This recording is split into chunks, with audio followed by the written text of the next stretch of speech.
శత్రువులు ఉండొచ్చు, కానీ స్నేహితుడే శత్రువైతే అది చాలా ప్రమాదకరమని పెద్దలు చెప్తూ ఉంటారు. కానీ ఇక్కడ అదే జరుగుతోంది. ఇద్దరి మధ్య బంధం బీటలు వారి మాటలు కత్తులు దూసుకుంటున్నాయి. అదేంటో చూద్దాం. తాను పెట్టింది శాపం, ఇచ్చింది వరం అన్నట్లుగా చెలరేగిపోతున్న అమెరికా అధ్యక్షుడు డొనాల్డ్ ట్రంప్ పై స్వదేశంలోనే విమర్శలు వెల్లువెత్తుతున్నాయి. ప్రభుత్వం అంటే తనకు కావలసిన వారికి లబ్ధి చేకూరుస్తూ గిట్టని వాళ్లను వేధించేందుకు పనికొచ్చే సాధనమనే భావన ట్రంప్ లో బలంగా ఉందని, అమెరికా ప్రజాస్వామ్యానికి అది ప్రమాదకరం కానుందనే హెచ్చరికలు కొన్నాళ్లుగా వెలువడుతున్నాయి. టెస్లా అధినేత ఎలాన్ మస్క్ తో ట్రంప్ విభేదాలు ముదిరి పాకాన పడిన వేళ వ్యక్తిగత రాగద్వేషాల ప్రదర్శననే పరిపాలనగా భావిస్తున్న అగ్రరాజ్యాధిపతి పెడపోకడలు ప్రపంచ వ్యాప్తంగా చర్చనీయాంశమవుతున్నాయి. నిన్న మొన్నటి వరకు తనని భుజానికెత్తుకుని మోసిన మస్క్ ఇప్పుడు దుమ్మెత్తిపోస్తుండటంతో ఆయన సంస్థలకు ఇచ్చిన ప్రభుత్వ రాయితీలు, కాంట్రాక్టులను రద్దు చేస్తారని ట్రంప్ బెదిరించారు. అధికారాన్ని అడ్డుపెట్టుకుని విమర్శకుల నోళ్లు మూయించాలనుకోవడం ట్రంప్ అప్రజాస్వామిక ఆలోచనలకు అద్దం పడుతోంది. భావ సారూప్యత కొంచెమైనా లేకుండా స్వార్థ ప్రయోజనాల కోసమే చేతులు కలిపిన వ్యక్తుల నడుమ స్నేహానికి ఆయుష్ తక్కువన్న వాస్తవాన్ని డొనాల్డ్ ట్రంప్, ఎలాన్ మస్క్ల ప్రచ్ఛన్న యుద్ధం మరోసారి చాటి చెబుతోంది. ఇక దక్షిణాఫ్రికాలో జన్మించిన మస్క్ 1990లో అమెరికాలోకి వలస వచ్చారు. చిన్న వ్యాపారాలతో మొదలుపెట్టి అపరకు పేరుడుగా అవతరించారు. మొదట్లో డెమోక్రాట్ల వైపు మొగ్గు చూపిన మస్క్ అధ్యక్ష పదవికి ట్రంప్ సరైన వ్యక్తి కాదనే కటువు వ్యాఖ్యలు చేశారు. 2016 పోరులో ట్రంప్ ఘన విజయం తర్వాత ఆయన ఆర్థిక సలహా మండలిలో చేరిపోయారు.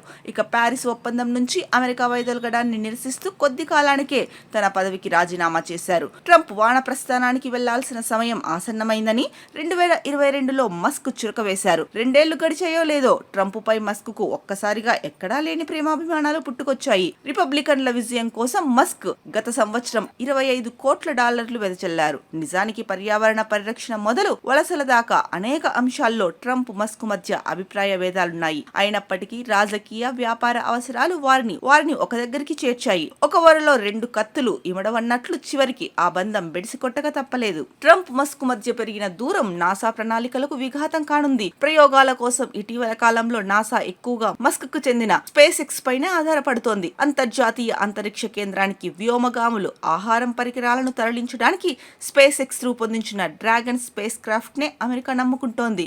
ట్రంప్ తో గొడవల నేపథ్యంలో దాని సేవలను ఉపసంహరిస్తామని ప్రకటించిన మస్క్ మళ్లీ వెనక్కి తగ్గారు. గడిచిన 8 ఏళ్లలో స్పేస్ ఎక్స్ కు $2,000 కోట్ల పైగా అమెరికా ప్రభుత్వ కాంట్రాక్టులు దక్కాయి. అమెరికా అంతరిక్ష పరిశోధనల్లో ఆ సంస్థ ఎంతటి కీలక పాత్రదారో దీంతో అర్థం చేసుకోవచ్చు. ట్రంప్ పట్టుబట్టి కాంట్రాక్టుల రద్దు వరకు వెళ్తే దాని పర్యవసానాలు అమెరికా ప్రయోజనాలనే దెబ్బతీయవచ్చు.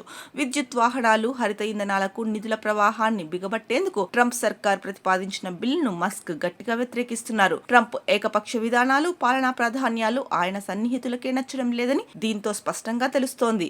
ఎవరేమనుకున్నా తాను పట్టిన కుందేలుకు 3 కాళ్లు అన్నట్లుగా వ్యవహరిస్తున్న ట్రంప్ ధోరణులు అమెరికా ప్రతిష్టను పలుచన చేస్తున్నాయి. అంతర్జాతీయ సంబంధాల్లో అనిశ్చితికి కారణమవుతున్నాయి. మరి ట్రంప్ ఇప్పటికైనా వీటన్నిటి మీద దృష్టి సారిస్తారా? ఒంటెత్తు పోకడలతో వెళ్తున్న ట్రంప్ ధోరణి వల్ల అమెరికాకు ఎంత నష్టం చేకూరుతుందో తాను ఆత్మవిమర్శ చేసుకుంటాడా అనేది ఇప్పుడు చర్చనీయాంశంగా మారింది.